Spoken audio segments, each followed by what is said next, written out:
Welcome back again to my YouTube channel. Nandito ako ngayon sa Walmart. Kanina doon ako sa may shoppers sa labas nakaupo. Ay naantok ako doon. Nagtawag na si Marvin, sabi niya nandun na daw siya. Sabi ko nandito na ako sa shoppers. Bibili lang kami ngayon ng parang body wash na Dove, yung parang pang bacteria sa katawan. Tapos bibili din kami ng spam kasi naka-sale guys. Tapos mamaya may pupuntahan kami. Hindi ko alam kung saan kami kakain. Kasama namin si Ate Debbie guys. Yung kasama namin dati sa work. Baka nandiyan na si Marvin. Wala pa. Dito na si Bebe guys. Galing sa training. Ayan. Titingin kami ng vacuum. Ito yung disaksak. Kasi pwede din siya sa pang sopa. Kailangan na kasi namin ng vacuum. Kaya yan. Naka-sale naman siya. Kaya kunin na. Ayan na lang. Yung puti. Yung puti na lang guys. Ayan na guys. Pakita mo Bebe yung vacuum na kinuha mo. Ito yung napili namin vacuum. Anong brand yan? Bissell. Yan. Disaksak yan guys. Maliit lang naman yung ano namin basement kaya okay na yan. Tapos may panglinis din kami ng sopa kasi pwede siya na pang hand vacuum. Babayad na kami. Pauwi na tayo guys. Papuntang Garden. Nakabili na kasi kami at nakapagbayad. Yung vacuum namin. Yay! May vacuum na.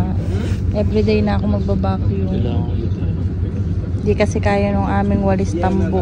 Ay, tambo ba? Hindi yung tambo no. Yung tambo yung yung walis namin laging nakapalibot yung mga buhok ko doon. Ang haba. Ang sarap ng hangin. Sakto lang. Paglabas namin ng bus, grabe. Ang init sa loob ng bus. Nandito na ka guys sa Warden. Bibili lang daw muna si Marvin ng pampalasa yung brownies $1. Wala ka pera? Ayan. Yabang-yabang ka. Wala ka pala ng pera. Hintayin na kami ng bus guys. Doon kami sa doon na lang kami sa may Seafood City daw sabi natin Debbie. Saan ngayon? Sa Chaco. Samgyup guys. Libre ata kami ni Ate Debbie. Charin. Ate libre ba? Libre mo? Dito na kami guys. Ayun 5 guys oh. Lakas ng hangin, umaambon. Bigla naman umambon. Uulan to ng malakas. Punta namin si Ate Debbie sa 5 guys. Ang lamig. Ang lamig sa kami. Ano ba yan? Ang lamig ngayon bebe. Hi, nandito na kami guys. Ganda naman dito. Wala naman tayong reservation eh. Biglaan lang. Ayan na. Balak na doon ate, kaso kakabili lang ng vacuum namin. Ayan o, ang dumi pa doon. Ayan na. Ano yan? Kimchi. Wow. Ate, alam mo, ngayon lang kami uli kumain. Ang huling kain namin ng ano eh. Wow. Ang huling kain namin ni Marvin ng sanggip, yung January pa, yung sa tito. Ayaw niya magsanggip, ayaw daw niya magluto. Pagkasama ako, ayaw daw niya magluto. Gusto na daw kakain. Yan. Gusto ni Marvin sushi.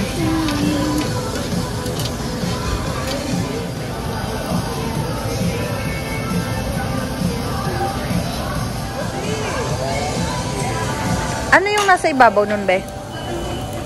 Sarap ba? Sige nga, tatry ako. Ayan, gusto ko nito. Second batch na ba yan? Second batch na yan, kimchi, no? Second batch din. Ano yan? Chicken. Ay, may salmon si Marvin na in-order. Ah, ate, gusto ko shrimp. Tapos nagsalad pa si Marvin. Ano mo ito? Baka mo walang shrimp? Oo. Akala ko wala eh. Ayun, no? Yung salad ni Marvin, tapos mayroon pang sibuyas na malaki. Yan, tuwan-tuwa. Una ka salmon. Taas na sikat ng araw ngayon. No? Yan yung corn oh. Tapos may pinya rin in order. Ayan yung pinya guys. Tapos yung shrimp ko. May butter pala to sa loob. Nagigirl din ni ate yung yung pinya. Hindi ka makakarinig ng lore. Diba? Pinya. Ito na yung yung corn. Hindi naman natutunaw yung butter.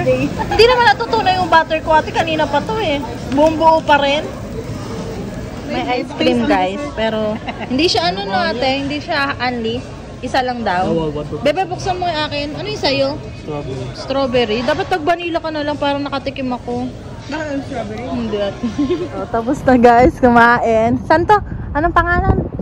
Chaco. Ayan, Chaco. Chaco. Ayan. Dami dito. Cineplex pa dito. Guys, si kuya na driver. Hi kuya, hindi namin natanong. Pagbaba namin guys, di nakababa na kami. Nag-uusap kami ni Marvin. Tapos si kuya, biglang tumigil uli.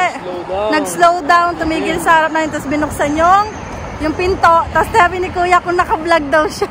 Ano, naka-vlog? Oo, namasama siya sa camera. Oo, kasi hindi kami nag-vlog kanina. Nag-uusap lang kami ni Marvin. Ay napansin nata kami ni kuya. Pero ngayon ko lang nakita si kuya, no? Panggabi kasi duty niya siguro. Kaya ngayon lang namin napansin. Guys, nandito na kami sa bahay. Tapos hindi na ako nakapag-update sa inyo. Naglalakad kami. Pumunta kasi kami ng Bath and Body. Dahil nga kanina, super lakas ng hangin. Lakas. Yan. Bumili ako ng konti.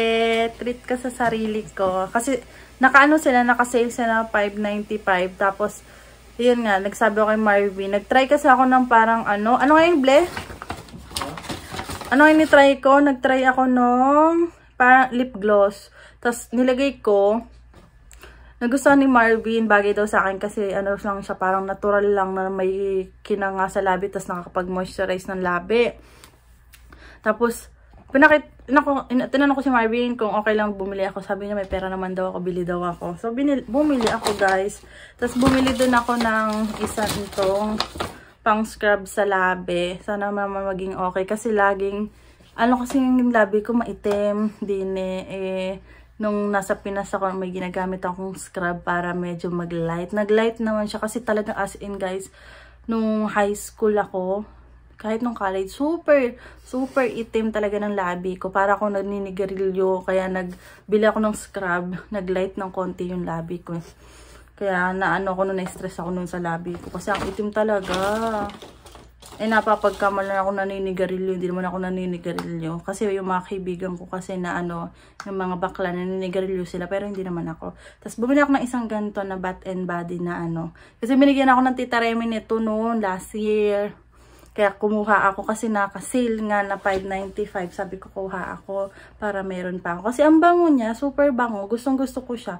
First time ko kasing gumamit ng ng body wash. Tapos ito yung na-try ko galing kay Tita Remy. Kaya sabi ko kay Marvin, bibili ako kasi kasama namin si Ate Debbie. Bihira lang daw yung sale na 5.95 kasi last week daw ang naka-sale ay buy 2, get 1 ata. Yung daw binili ni Ate Debbie. Nanghihinayang nga siya.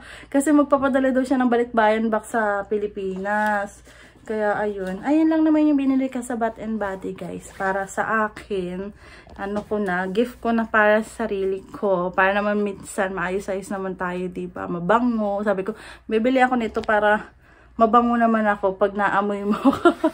Hindi kasi ako mahilig talaga sa yung pabango-pabango. Mas gusto ko yung magbabanlaw ako sa katawan ng ganito. Kasi minsan, lalo na sa trabaho, hindi naman pwede yun. Paminsan-minsan ako nakapagpabango kapag may gala lang talaga kami ni Marvin. Hindi namin natanong yung name ni Kuya kanina sa bus, guys. Kuya, kung manonood ka, comment ka na lang. Pakilala ka. Nakakatawa si Kuya. Kasi hindi naman napansin na Pilipino pala yung driver. Kasi, yung dumating kami kanina sa Warden, nandun na yung bus na sasakayan namin papunta sa bahay. Kaya tumakbo na kami ni Marvin. Pagtakbo namin ni Marvin, buti wala pa yung driver. Medyo nag-intay pa tayo ng ilang minutes, no, be? Ilang minutes pa bago kami umalis. Hindi rin namin napansin ni Marvin nung pumasok na yung driver kasi na magkausap kami. Tapos pagbaba nga namin, pagkababa kasi namin, bit-bit ni Marvin yung vacuum. Bit-bit niya yung vacuum, tapos kinuha niya sa akin yung bit-bit ko naman na, yung eco bag na mayroong pack-lunch niya kanina dahil nga nag-seminar siya. Tapos, ano pa yun? Ano pa laman nun? Libro, may librong laman. Medyo mabigat. Hindi pala, kinuha pala ni Marvin yung bag ko kasi ang daming laman ng bag ko kanina. May uniform pa dahil nga Friday ngayon, inuwi ko yung uniform ko na mga nakalagay dun sa locker. Binuhat niya yun, binit-bit ni Marvin. Tapos, biglang nag-slow mo yung nag-slow mo si Kuya. Slow mo? Yeah, slow mo. Parang nagdahan-dahan siyang mag-drive. Tapos maya-maya, nung napalingon si Marvin, ay nakatingin kay Marvin, tapos binuksan yung pinto ng bus. Tapos umimik si Kuya na Anong sabi be? Kasama sa vlog. Kasama ako sa vlog. Sabi gano'n nata yun. Nag-vlog daw kami. Hindi namin nawalain ng Pilipino kasi first time namin sumakay ni Marvin dun sa bus na papunta dito sa amin na Pilipino kasi puro ibang lahi talaga guys. Grabe yung eyebags natin ngayon, no? Okay lang yan, mawawala din to. Bukas may trabaho kami ni Marvin. Sobrang nabusog kami dun sa saan ngayon, yung Sangyup na yun. Pero hindi na namin kaya ni Marvin. Mabigat na, masyado ng hindi na pwede sa amin yung Sangyup kasi baka hindi na namin masulit next time. Ang bilis ng mabusog. Ganun na mabusog. Ang bilis na mabusog. Lalo si Marvin guys, hindi na yung mapakilot kanina kasi sobrang busog na siya. Talagang dire-diretso kasi yung kain namin kanina syempre 2 hours lang yun. Kailangan papahinga ka rin para hindi masyadong masakit sa tiyan. Tapos pagpunta ko dun sa washroom, kasi bago pa lang daw, yung sabi ni Ate Debbie, ang ganda kasi, ang laki-laki niya. Tapos pagpunta ko sa washroom, ang ganda ng washroom, ang linis guys. Tapos, nung nasa washroom na ako, nahanap ko yung sabunan. Tapos may kalapit doon, yung sa gripo, may kalapit na parang may pinipindot. Kasi syempre sa ibang mga may pinipindot. Tapos may lalabas na sabon. Pinindot ko. Nung pinindot ko, may parang nag-flash. Sabi ko, ano to? Hindi ko alam to. Hindi ko alam kung anong gagawin ko kasunod Hindi ko na plansya yung buhok ko ngayon guys. Dahil nga galing sa trabaho. Tapos hindi kami umuwi. Diretso na kami dun sa kainan. Ayan. Alam nyo guys, nalulungkot talaga ako sa mga nababasa ko ngayon. Na mas pinipili nilang umuwi sa Pilipinas. Yung tipong 1 year pa lang sila dito, uwi na lang sila yung naipon nila dun sa pagtatrabaho nila habang nag-aaral. Ginamit na lang nila pang negosyo kasi nga nandun nga daw talaga yung peace of mind mo sa Pilipinas. Tapos ang dami mga nagko-comment na ganyan din gusto nila na ayaw nila habang buhay nasa ibang bansa. Yun lang din daw yung plan nila, mag-ipon dito sa Canada. Yan, sabi nilang ganon. Ang hirap naman kasi talaga guys na mag-isa ka lang dito sa Canada. Tapos yun nga, paiba-iba yung weather dito. Tapos syempre, hindi naman lahat talaga na makikilala mo dito ay totoo sa iyo. Syempre, kikilatisin mo rin talaga yung pagkakatiwalaan mo. Kasi minsan, sa sobrang pagtitiwala natin, yung taong parang mag-aano sa atin, yung sisira sa atin. Kasi madami daw ganun dito. Pero sa awa naman ng Diyos kami, wala pa naman kami na-experience na ganun. Lahat ng mga na-meet namin, yung mga tito, ate, kuya namin dito. Sobrang mabait nila. Yan, talagang support sila sa amin. If may kailangan kaming malaman, sinasabi nila sa amin, tuturuan nila kami para hindi naman kami mahirapan ng sobra-sobra. Pero syempre, kapag may iba din na nagtanong, dun tutulong din naman kami. Kasi may mga nagme-message din sa akin, Crystal, saan kayo? Ganito, ganyan. May time lang talaga hindi ako nakapagbasa palagi kasi may mga iba rin akong gawain sa bahay. Pero pag naalala ko na, ay may chat nga pala to. Kasi minsan nababasa ko, ay mamaya ko re-replyan kasi may gawa pa ako. Lalo pag nasa trabaho ako. Tapos pag uuwi kasi ako, bibiyahe ako pa uwi. Nakakaidlip talaga ako guys. Tulog talaga ako minsan. Nagigising na lang ako, nararamdaman ko na nasa station na. Kasi nakatigil na. One time nga, bigla na lang ako nagising na, mag-isa na lang ako sa bus. Nagiintay na lang yung bus. May mga sumakay sa kanya bago siya umalis. Buti lang hindi ako, nagising ako bago umalis yung bus. Kundi kasama na naman ako pabalik dun sa station kung saan ako naggaling, diba? Tapos ayun, syempre, kasi ang dami ko na nakikita na mga post na daw sila sa mga kapwa Pinoy dahil yun nga, kapwa Pinoy mo nga talaga yung sa'yo mong down na sabi, hindi mo kakayanin yan, ganyan-ganyan. Nakita nga ako dun sa parang share kapag matagal yung iba. Syempre may mga iba kasi talaga na matatagal na dito. Parang ayaw nilang umasenso. Parang ayaw nila na maging PR. Parang gano'n, maging PR dito yung mga bago na parang gusto nila kung gano yung hirap nila dati. Gusto nila maranasan din ng mga bago. Mas mahirap pa yung mangyari sa kanila, ganyan. Tapos ayun, may nabasa akong super haba. Pero sabi nila, hayaan na lang daw yung mga gandong tao. Basta hanggat wala ka namang ginagawa masama sa kanila, pagpatuloy mo lang yung ginagawa mo sa buhay mo na halimbawa yun nga mag-grow yung sarili mo sa mga bagay. Tapos sabi nila, wag lang kayo lagi nakafocus sa mga kalahi natin, mag-trading kayo, makipag-usap sa ibang lahi para hindi kayo maging mahiyain ba. Kasi syempre pag nasanay ka lang talaga na sila lang ang kakausapin mo, parang mawalan ka na ng makipag-usap sa ibang lahi. Diba nga diba pag minsan kapag laging ang mga kasama mo ay puro kalahi mo rin, para ka lang din sa Pilipinas, takot ka na makipag-usap sa ibang lahi kasi iyon ang kinasanayan mo. Mas gusto mo kasama ibang lahi para masanay English mo. Kaya nga, doon nga sa amin, I'm not care. doon nga sa work ko, di ba nga 3 kami sa pang-umaga pero magkakalayo kami. Ang mga malalapit sa akin puro ibang lahi. Tapos yung lagi lumalapit sa akin, manager, supervisor, saka yung mga technician, puro Canadian sila. Talagang nakipag-usap talaga ako sa kanila. Para masanay tayo, tas matuto din baga tayo. Super happy ngayon ni Habi kasi meron na kaming vacuum. Oh my God.